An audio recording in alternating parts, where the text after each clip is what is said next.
السلام علیکم، میں ہوں رضوان اشرف۔ اسلام آباد ہائی کورٹ کی جانب سے اتنی دھماکے دار قسم کی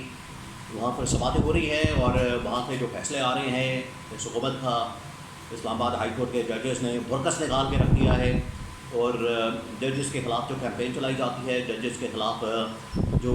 مہم چلائی جاتی ہے، ججز کے خلاف جو کریکٹر اسیسینیشن کی جاتی ہے، اس کے اوپر بھی بڑا زبردست نوٹس لیا اسلام آباد ہائی کورٹ کے ججز نے، اور اب وہ خود کھڑے ہو گئے ہیں۔ اس سے پہلے آپ کو یاد ہے کہ جب 6 ججز کی جانب سے اسلام آباد ہائی کورٹ کے 6 ججز کی جانب سے جب سپریم کورٹ پاکستان کو خط لکھا گیا تھا، سپریم کورٹ نے کہا تھا، یہ سپریم کورٹ کا اپنا موقف تھا۔ قاضی فائز عیسیٰ نے یہ بات کی تھی، خود یہ بات کی تھی کہ یہ ہائی کورٹ لیول کے ججز ہیں، یہ ہائی کورٹ ہے، یہ بڑی طاقتور کورٹ ہے، بڑی طاقتور عدالت ہے، اس کو تو چاہیے تھا کہ خود فیصلہ کرتی، خود توہین عدالت کی کارروائی کرتی، خود نوٹس لیتی، اور جسٹس نے کوئی مداخلت کی ہے یا کوئی انٹرفیرنس کی ہے یا فیصلہ کروانے کے حوالے سے کوئی بات کی ہے تو اس کے اوپر خود کارروائی کرتے ہیں۔ تو آخرکار اسلام آباد ہائی کورٹ نے پھر ہمت دکھائی ہے، اور اسلام آباد ہائی کورٹ کے اوپر جو مہم چلائی گئی اس کے حوالے سے الیکشن کمیشن آف پاکستان کی جانب سے جو یہ طارق محمود جہانگیری کی الیکشن ٹریبیونل کو فارغ کرنے کی کوشش کی گئی، اس کے اوپر جو ہے بڑا زبردست سٹینڈ لیا گیا، اور آج خاور مانیکا کو بھی بڑا منہ توڑ جواب دیا گیا اسلام آباد ہائی کورٹ کی جانب سے۔ تو یہ 2-3 اہم ترین معاملات ہیں۔ پچھلے 24 گھنٹوں کے اندر اسلام آباد ہائی کورٹ کے اندر جو دھماکہ خیز قسم کی سماعتیں ہوئی ہیں، فیصلے ہوئے ہیں، اس کے بارے میں جو ڈیولپمنٹس ہوئی ہیں پچھلے 24 گھنٹوں میں، 2-3 بڑی ڈیولپمنٹس، اس کے بارے میں اہم ترین انفارمیشن میں آپ کے ساتھ شیئر کرتا ہوں ون بائی ون۔ پہلے میں آپ کو بتا دوں کہ الیکشن کمیشن آف پاکستان کی جانب سے جو ٹریبیونل بنایا گیا تھا، election tribunal justice Tariq Mahmood Jahangiri کی سربراہی میں اسلام آباد ہائی کورٹ کے ایک جج پر مشتمل، اس کو الیکشن کمیشن آف پاکستان نے اڑا کے رکھ دیا تھا، کیونکہ جو نون لیگ کے 3 امیدوار ہیں ان کو پتہ ہے کہ ہمیں کہا جا رہا ہے کہ فارم 45 لے کر آئیں، فارم 45 لے کر آئیں۔ اب اس کے اندر بہت کچھ ہو رہا ہے، بہت کچھ ہو رہا ہے۔ میں کوشش کرتا ہوں ایک ایک کر کے آپ کے سامنے وہ تمام چیزیں رکھوں تاکہ آپ کو پتہ لگ سکے کہ کس طریقے سے ملک کے اندر 8 فروری 2024 کو جو مینڈیٹ کے اوپر ڈاکہ مارا گیا، مینڈیٹ کی چوری کی گئی، مینڈیٹ کے اوپر مینپولیشن کی گئی، دھاندلی کی گئی، جھرلو پھیرا گیا، اور الیکشن کے اندر جو دھاندلی کر کے اس حکومت کو فارم 47 کے مطابق لایا گیا، اس کو اب کور کرنے کے لیے، اس کو مینج کرنے کے لیے کس قسم کے حربے اور کھنڈے استعمال کیے جا رہے ہیں، میں بریفلی آپ کو بتاتا ہوں ایک ایک کر کے۔ پہلے یہ جو الیکشن ٹریبیونل والا معاملہ جو کہ اسلام آباد کے 3 حلقے ہیں، اسلام آباد کے 3 حلقوں کے لیے ایک الیکشن ٹریبیونل بنا، اسلام آباد کے 3 حلقے NA 46, 47, 48 PTI کے امیدوار جہاں سے جیتے ان کو ہروا دیا گیا، نون لیگ کے امیدواروں کو جتوا دیا گیا۔ الیکشن ٹریبیونل نے جب ان سے کہا کہ آپ لے کر آئیں فارم 45،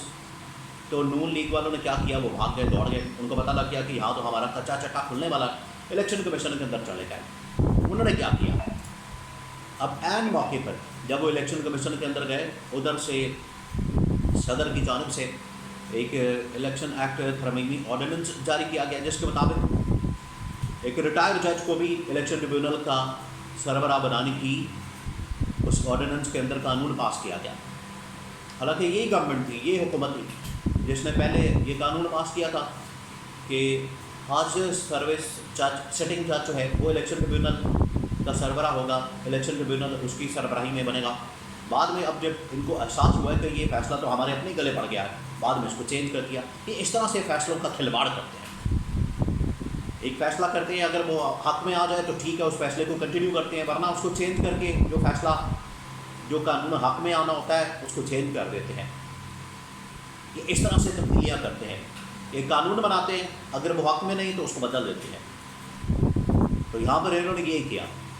الیکشن ایکٹ کے اندر ترمیم کر کے انہوں نے کہا کہ ریٹائر ججز کو بھی لگا سکتے ہیں۔ الیکشن کمیشن نے ریٹائر جج کو لگایا، اسلام آباد ہائی کورٹ میں PTI والے گئے اور اسلام آباد ہائی کورٹ نے وہ ریٹائر جج والا الیکشن ٹریبیونل اڑا دیا، الیکشن کمیشن کا نوٹیفیکیشن اڑا دیا، اور کہا کہ یہ جسٹس طارق محمود جہانگیری کا جو ٹریبیونل بنا تھا یہی سماعت کرے گا۔ اس نے اب نوٹس جاری کر دی ہیں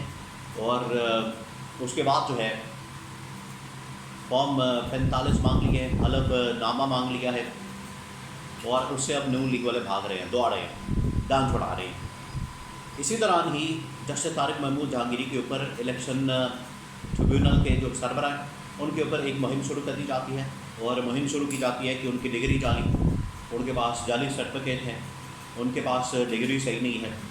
اور یہ کیمپین شروع ہوتی ہے۔ دیکھیں اس طرح کی جو کیمپین اس سے پہلے جسٹس بابر ستار کے اوپر کی گئی، جب جسٹس بابر ستار نے بڑا زبردست اسٹینڈ لیا، ان کی عدالت کے اندر مداخلت کا، انہوں نے پھر انتظامیہ کے بہت سارے لوگوں کو نوٹس جاری کیا،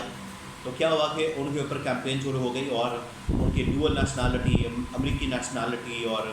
کسی اور ملک کی نیشنالٹی، جائیدادیں اور اس طرح کی چیزیں آنا شروع ہو گئیں، ان کے خلاف ریفرنس کی باتیں شروع ہو گئیں۔ سیم اسی قسم کی کیمپین جسٹس طارق محمود جہانگیری کے خلاف شروع ہو گئی، ان کی جعلی ڈگری، ان کی جعلی سرٹیفکیٹ، پھر اس کے بعد ان کے خلاف ریفرنس کی باتیں۔ اس کے اوپر جو ہے وہ اسلام آباد ہائی کورٹ کے 7 رکنی بینچ نے ایک نوٹس لیا اور 7 رکنی بینچ بنا دیا، جس کے اندر تمام ججز شامل تھے۔ چیف جسٹس عامر فاروق کی سربراہی میں اس نوٹس کی سماعت کی۔ یہ جو نوٹس لیا گیا اس معاملے کا کہ جسٹس طارق محمود جہانگیری کے خلاف جو کیمپین چلائی جا رہی ہے، اب وہاں پر حکومتی نمائندے تمام لوگ موجود تھے، اور جو 7 رکنی بینچ تھا اس نے اڑا کے رکھ دیا۔ اس نے کہا کہ یہ حکومت وقت کس طرح سے ان کے خلاف کیمپین ہو رہی ہے اور اس کے اوپر کوئی جواب نہیں دے رہی، اور خاموش ہے بالکل۔ اگر یہ خاموش ہے حکومت تو اس کا مطلب ہے کہ وہ اس حکومت کی جانب سے اس کیمپین کی توثیق کی جا رہی ہے، وہ اس کے پیچھے ہے۔ اگر توثیق نہیں کی جا رہی پھر وہ اس کا نوٹس لے اور جو کیمپین کر رہے ہیں ان کے خلاف کارروائی کرے۔ اس معاملے پر رانا ثناءاللہ سے پوچھا گیا۔ اب رانا ثناءاللہ کی منافقت دیکھیں۔ رانا ثناءاللہ سے کہا گیا کہ یہ تو کیمپین ہو رہی ہے ججز کے خلاف۔ اب رانا ثناءاللہ کو پتہ ہے کہ یہ جج جسٹس طارق محمود جہانگیری نے اگر فارم 45 مانگ لیے، 3 حلقے کھل گئے، تو تینوں حلقے فارغ ہو جانے ہیں، پورے ملک کے اندر کھاتا کھل جانا ہے، الیکشن پورے بے نقاب ہو جانے، دھاندلی کھل جانی ہے، حکومت ختم ہو جانی ہے۔ تو یہاں پر جو کیمپین چلائی گئی ججز کے خلاف، رانا ثناءاللہ سے پوچھا گیا کہ یہ ججز کے خلاف کیمپین چلائی جا رہی ہے، اس کے اوپر وہ اس کے اوپر وضاحتیں دینے لگے۔ ویسے کہتے ہیں مریم نواز کی گورنمنٹ اور شہباز شریف کے ہمیں یہ حتیٰ کہ عزت کا قانون بنانا ہے، جو بھی حملہ کرے گا، جو بھی سوشل میڈیا کے اوپر سیاستدانوں کے متعلق، مریم نواز سے متعلق یا شریف خاندان سے متعلق، زرداری خاندان سے متعلق بات کرے گا، اس کو پکڑ کے تو ہم جیل میں ڈال دیں گے۔ یہاں پر کیونکہ اپنے فائدے کی بات ہو رہی ہے، ان ججز کو ٹارگٹ کیا جا رہا ہے جس سے اس حکومت کو خطرہ ہے، تو وہاں پر یہ 2 نمبری منافقت کہ نہیں، وہ سوشل میڈیا کو ہم کیا کریں، کہاں کیسے پکڑیں، یہ ہمارا تو قصور نہیں ہے، وہ ججز جانے اور سوشل میڈیا جانے ججز کیوں اس کے اوپر اتنی توجہ دیتے ہیں۔ تو اگر اتنی توجہ آپ کہہ رہے ہیں کہ ججز نہ دیں تو آپ بھی نہ دیں اتنی توجہ، پھر آپ تو قانون بناتے ہیں کہ نہیں پھڑ دو انہوں نے تن دو،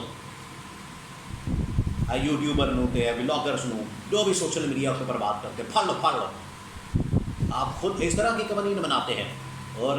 جب ان ججز کے خلاف کیمپین ہوتی ہے جو آپ کی حکومت کے لیے خطرہ ہے، ادھر آپ کہتے ہیں کہ نہیں یہ ٹھیک ہو رہا ہے، ججز اس کا نوٹس نہ لیں، اس کو سیریس ہی نہ لیں، تو یہ منافقت۔ 12 جو بعد میں 7 رکنی بینچ ہے اس نے تو اڑا کے رکھ دیا، اس نے کہا کہ کسی صورت ہم اس قسم کی کیمپین کو برداشت نہیں کریں گے، اور پی ٹی اے کے چیئرمین کو، پیمرا کے چیئرمین کو، ایف آئی اے کو، تمام لوگوں کو نوٹس جاری کیا، ایک قسم کا اس حکومت کو نوٹس جاری کیا کہ آپ کے ادارے، آپ کی سربراہی میں چلنے والے ادارے، اس حکومت کے سربراہی میں چلنے والے ادارے، اور یہ حکومت کی ناکامی ہے کہ اس طرح کی کیمپین چل رہی ہے اور حکومت بالکل خاموش ہے، اور خاموش رہنے کا مطلب یہ کہ ان کی جانب سے توثیق ہو رہی ہے۔ آج جو ہے وہ خبر مالکہ کی جانب سے ایک درخواست دی گئی اسلام آباد ہائی کورٹ میں، جو نکاح والا کیس ہے اس کے اندر ڈائریکشن نکلی ہوئی ہے اسلام آباد ہائی کورٹ کی جانب سے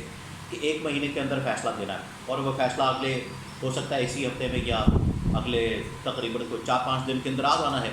خبر مالکہ اسلام آباد ہائی کورٹ میں پہنچے، جسٹس میاں گل حسن اورنگزیب کی عدالت میں جسٹس میاں گل حسن اورنگزیب نے یہ جو درخواست تھی خبر مالکہ کی، یہ فیصلہ معطل کرنے کی اور 1 مہینے کی ڈیڈ لائن ختم کرنے کی، اڑا کے باہر پھینک، بڑا زبردست کام کر رہی ہے اس وقت اسلام آباد ہائی کورٹ۔ اس کے ججز فیصلہ کر رہے ہیں، انصاف کر رہے ہیں، انصاف کا بول بالا کر رہے ہیں، آئین اور قانون کی حکمرانی کو قائم کر رہے ہیں۔ تو خبر مالکہ کی درخواست کو اڑا کے باہر مارا،